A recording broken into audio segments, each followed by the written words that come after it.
हमारे पिछले वीडियो में हमने जाना फूड सिक्योरिटी क्या होती है और साथ ही साथ हमने अहमद और रामू की स्टोरी को भी पढ़ा। अब आगे करते हैं। जो नेशनल हेल्थ एंड फैमिली सर्वे है 1998-99 का, वो बताता है कि विमेन और चिल्ड्रन जो है लगभग 11 करोड़ हैं इस तरीके के, जो खास तौर से फूड इनसिक्योरिटी का शिकार है। जो फूड इनसिक्योर लोग होते हैं वो बहुत ज्यादा संख्या में है कुछ हिस्सों में कंट्री के अंदर, खास तौर से उन स्टेट्स में जो इकोनॉमिकली बैकवर्ड है, जहां पर गरीबी ज्यादा है, आदिवासी लोग बहुत रहते हैं, बहुत ही रिमोट एरियाज हैं, या कुछ ऐसे इलाके हैं जहां पर जो नेचुरल डिजास्टर्स हैं वो बहुत होते हैं। अब इसमें जैसे एग्जाम्पल के लिए जो स्टेट्स उत्तर प्रदेश के हैं, ईस्टर्न और सदर्न ईस्टर्न पार्ट में जो हिस्से आते हैं, बिहार हो गया, झारखंड है, उड़ीसा, वेस्ट बंगाल, छत्तीसगढ़, कुछ हिस्से मध्य प्रदेश और महाराष्ट्र के भी, यहाँ पर बहुत बड़ी संख्या में लोग जो है उनको फूड इनसिक्योरिटी है। जो भूखमरी होती है या जो भूख होती है, ये भी इसका एक अलग पहलू होता है फूड सिक्योरिटी को जो इंडिकेट करता है। भूख जो है वो खाली एक आपका गरीब हो, आप भूखे हो, उसका एक्सप्रेशन नहीं है, ये आपकी गरीबी को भी झलकाता है। अगर फूड सिक्योरिटी को पाना है तो उसके लिए सबसे पहले हमें जो आज की भूख है उसे खत्म करना होगा, साथ ही साथ भविष्य में कोई भूखा न रहे उसके जो रिस्क हैं उनको भी कम करना होगा। हंगर जो होता है ये कहने को बहुत लंबा भी चल सकता है और कम समय के लिए भी। जो लंबा चलने वाला हंगर होता है जिसे क्रॉनिक कहते हैं, क्रॉनिक हंगर, ये किसका नतीजा होता है कि लोग जो हैं वो प्रॉपर खाना नहीं खा पाते, जो एक डाइट होनी चाहिए वो नहीं अटेन कर पाते हैं, चाहे क्वांटिटी वाइज कहें चाहे क्वालिटी वाइज करें। जो गरीब लोग होते हैं वो ज्यादातर क्रॉनिक हंगर से सफर करते हैं क्योंकि उनका जो लो इनकम होता है, साथ ही साथ उनके पास इतनी एबिलिटी नहीं होती कि वो जो है खाने को खरीद सके अपने इवन गुजर बसर के लिए। वही दूसरा होता है सीजनल हंगर। ये डिपेंड करता है फूड ग्रोइंग और हार्वेस्टिंग की साइकिल पर। खास तौर से ये रूरल एरियाज में ज्यादा होता है क्योंकि वहाँ जो एग्रीकल्चरल एक्टिविटीज होती हैं वो सारी सीजनल होती हैं। जो शहरी इलाके होते हैं वहाँ कैजुअल लेबर्स जो होते हैं उनको परेशानी होती है क्योंकि यहाँ पर उन कैजुअल लेबरर्स के लिए काम कम होता है, खास तौर से कंस्ट्रक्शन में अगर रेनी सीजन है तब। तो इस तरह का ये जो हंगर है ये तभी एग्जिस्ट करता है जब इंसान के पास इतना काम नहीं होता कि वो पूरे साल जो है कमा खा सके। ये जो परसेंटेज है सीजनल का या क्रॉनिक हंगर का, इंडिया में उसमें कमी आई है, जैसा कि आपको जो टेबल दी गई है आप उसमें देख सकते हैं। बेसिकली इंडिया इस वक्त जो एम कर रही है वो ये है कि इतनी सफिशिएंसी हो फूड ग्रेन्स में कि इंडिपेंडेंस के बाद किसी को खाने की प्रॉब्लम ना आए। इंडिपेंडेंस के बाद जो इंडिया के पॉलिसी मेकर्स थे उन्होंने जो है हर स्टेप्स उठाए ताकि फूड ग्रेन की किसी को कमी ना रहे, अपने आप में इतनी सफिशिएंसी हो। इंडिया ने एक नई स्ट्रैटेजी एग्रीकल्चर में अपनाई जो था ग्रीन रेवोल्यूशन, खासतौर से प्रोडक्शन में वीट और राइस की। इंदिरा गांधी उस समय की जो प्राइम मिनिस्टर थी, उन्होंने ऑफिशियली रिकॉर्ड करा कि जो ऑफिशियली एक तरह से रिकॉर्डेड है कि ग्रीन रेवोल्यूशन एग्रीकल्चर में आया, और उन्होंने इसीलिए एक स्पेशल स्टैम्प रिलीज करी जिसके पे लिखा हुआ था वीट रिवॉल्यूशन, और ये बात है जुलाई 1968 की। यही जो सक्सेस मिला वीट में, फिर उसको जो है कोशिश करी गई यही काम राइस के लिए करने की। तो जो फूड ग्रेन्स में बढ़त हुई वो डिस्प्रपोर्शनेट थी, समान नहीं थी। हाईएस्ट रेट जो ग्रोथ का था वो उत्तर प्रदेश और मध्य प्रदेश में देखने को मिला, जो लगभग 44.01 और 30.21 मिलियन टन हुआ था 2015-16 में। जो पूरा का पूरा टोटल फूड प्रोडक्शन होता है ग्रेन्स का, वो लगभग 252.22 मिलियन टन हुआ था 2015-16 में, और वो अब बढ़ के हो गया है 275.68 मिलियन टन 2016-17 तक।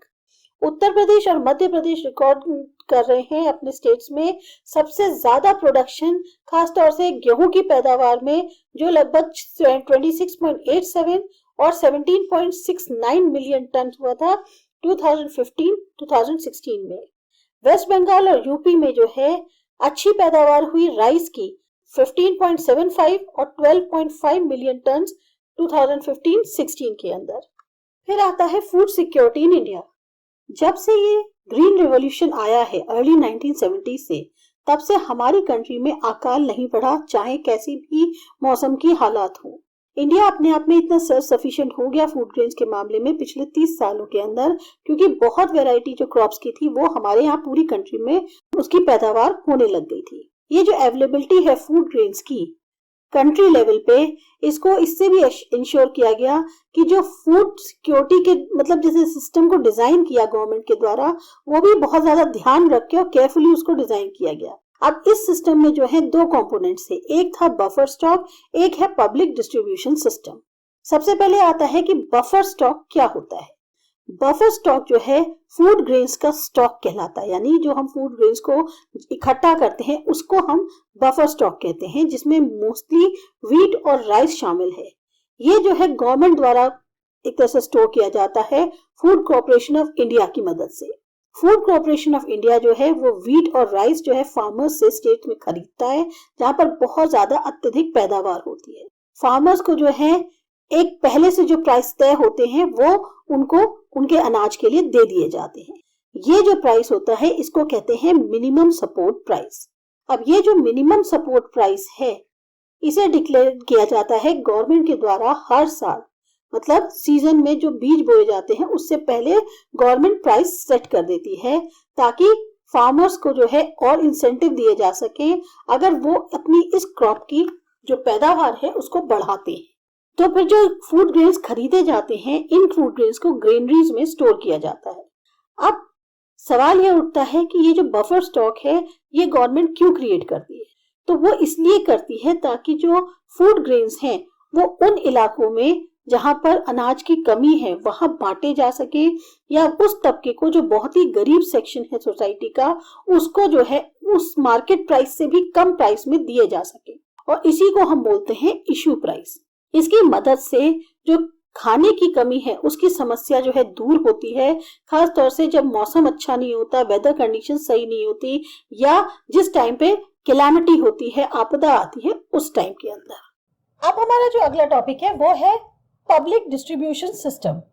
अब ये पब्लिक डिस्ट्रीब्यूशन सिस्टम क्या होता है, इसे हम पीडीएस भी कहते हैं। जो भी हमें एफसीआई से फूड प्राप्त होता है उसको डिस्ट्रीब्यूट कराया जाता है गवर्नमेंट के थ्रू, और ये जो है एक राशन शॉप्स पे दिया जाता है ताकि जो बिल्कुल सोसाइटी का गरीब तबका है उसको ये मिल सके। इसको कहते हैं हम पीडीएस यानी कि पब्लिक डिस्ट्रीब्यूशन सिस्टम। राशन की जो दुकानें हैं वो ज्यादातर अब लोकेलिटीज, गांव, ये जो आपके टाउन्स हैं, सिटीज हैं, सब में अवेलेबल है। लगभग 5.5 लाख राशन शॉप है पूरी कंट्री के अंदर। राशन शॉप को हम जो है फेयर प्राइस शॉप भी कहते हैं, क्योंकि यहाँ पर जो है जो फूड ग्रेन्स हैं, शुगर है, केरोसिन जो कि कुकिंग में इस्तेमाल होते हैं, उनका स्टॉक रखा जाता है।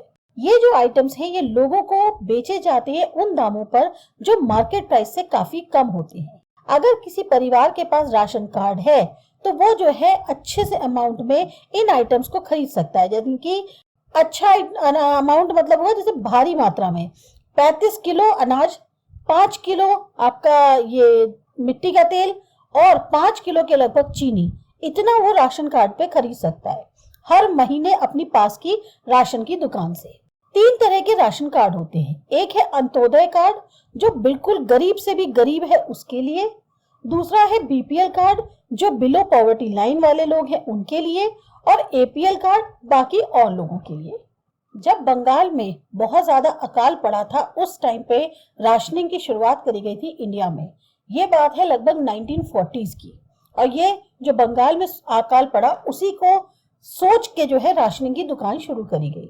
1960s में जो है ग्रीन रेवोल्यूशन आने से पहले बहुत ज्यादा शॉर्टेज हो गई थी फूड की, तब इस राशनिंग सिस्टम को दोबारा से रिवाइव किया गया, क्योंकि पॉवर्टी लेवल्स जो है वो बहुत ज्यादा थे। जैसा कि एनएसएसओ ने रिपोर्ट किया था मिड 1970s में 3 इंपॉर्टेंट फूड इंटरवेंशन प्रोग्राम्स जो है उनको लाया गया।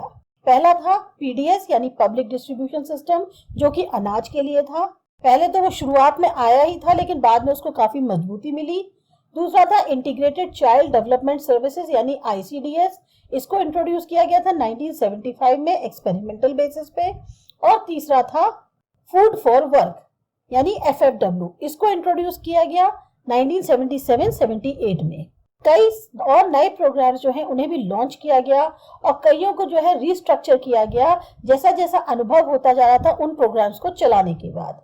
आज की डेट में बहुत सारे पॉवर्टी एलिविएशन प्रोग्राम्स जो हैं, जिन्हें हम पैप्स कहते हैं, वो ज्यादातर चलाए जा रहे हैं, खासतौर से रूरल एरियाज में, जिसमें स्पष्ट रूप से फूड कंपोनेंट्स भी शामिल हैं। जहां कुछ ऐसे प्रोग्राम्स हैं जैसे पीडीएस, मिड डे मील्स, ये सब जो है खास तौर से फूड सिक्योरिटी प्रोग्राम्स हैं। जो भी पैप्स में आते हैं उनकी भी जो फूड सिक्योरिटी है वो इससे बढ़ेगी। एम्प्लॉयमेंट प्रोग्राम्स जो है वो काफी हद तक कंट्रीब्यूट करते हैं, योगदान देते हैं फूड सिक्योरिटी को, क्योंकि वो जो है जो गरीबों की इनकम है उसको बढ़ाते हैं। जो हमारा नेशनल फूड सिक्योरिटी एक्ट है 2013 का, वो क्या था? इस एक्ट के अनुसार फूड और जो न्यूट्रिशनल सिक्योरिटी लाइफ एक अफोर्डेबल दामों पर और लोगों को वो मदद करे कि वो एक अपनी जिंदगी इज्जत के साथ जी सके। ये है उस एक्ट का नेशनल फूड सिक्योरिटी एक्ट जो है। इस एक्ट के अनुसार 75% रूरल पॉपुलेशन की और 50% अर्बन पॉपुलेशन की कैटेगराइज करी गई है कि वो एलिजिबल हाउसहोल्ड्स हैं जो फूड सिक्योरिटी के लिए है। इसके बाद हमारा अगला आता है कि करंट स्टेटस जो पब्लिक डिस्ट्रीब्यूशन सिस्टम का है वो क्या है। पब्लिक डिस्ट्रीब्यूशन सिस्टम जो है सबसे इंपॉर्टेंट स्टेप था जो कि गवर्नमेंट ऑफ इंडिया द्वारा लिया गया था ताकि फूड सिक्योरिटी सबको हो सके। शुरुआत में जो कवरेज था पीडीएस का वो एक जैसा था, कोई भेदभाव नहीं था पुअर और नॉन पुअर के बीच में। पर जैसे जैसे साल गुजरते चले गए ये जो पॉलिसी थी पीडीएस से रिलेटेड, इसको रिवाइज किया गया ताकि इसको और ज्यादा एफिशिएंट और ज्यादा से ज्यादा टारगेटेड बनाया जा सके। 1992 में रीवैम्प पब्लिक डिस्ट्रीब्यूशन सिस्टम जो है उसको लाया गया, लगभग 1700 ब्लॉक्स जो है कंट्री में उसके अंदर। इसका टारगेट ये था कि जो बेनिफिट्स है पीडीएस की उनको जो रिमोट और बैकवर्ड एरियाज हैं वहां तक पहुंचाया जाए। जून 1997 से ये जो नया एक कोशिश करी गई टारगेटेड पब्लिक डिस्ट्रीब्यूशन सिस्टम जो है उसको लाया गया ताकि जो एक खास तौर से गरीब लोग हैं जिन भी इलाकों में उनको टारगेट किया जाए। पहली बार ऐसा हुआ था कि एक अलग सी जो है प्राइस पॉलिसी अपनाई गई पुअर और नॉन पुअर के लिए। फिर 2000 में दो स्पेशल स्कीम्स जो हैं वो लॉन्च करी गई। एक थी अंत्योदय अन्न योजना और एक थी अन्नपूर्णा स्कीम, जिसमें स्पेशल टारगेट ग्रुप्स थे कि गरीबों से भी गरीब और जो बहुत ज्यादा सीनियर सिटीजन्स हैं उनके लिए। फंक्शनिंग जो थी इन दोनों स्कीम्स की वो एक साथ जैसे लिंक थी जो एग्जिस्टिंग नेटवर्क चल रहा था पीडीएस का उसके साथ। कुछ और इंपॉर्टेंट फीचर्स जो पीडीएस के हैं वो आपको जो टेबल दी गई है उसमें बताए गए हैं। पीडीएस सिस्टम के बारे में थोड़ा और डिस्कस करेंगे वो अपने अगले वीडियो में।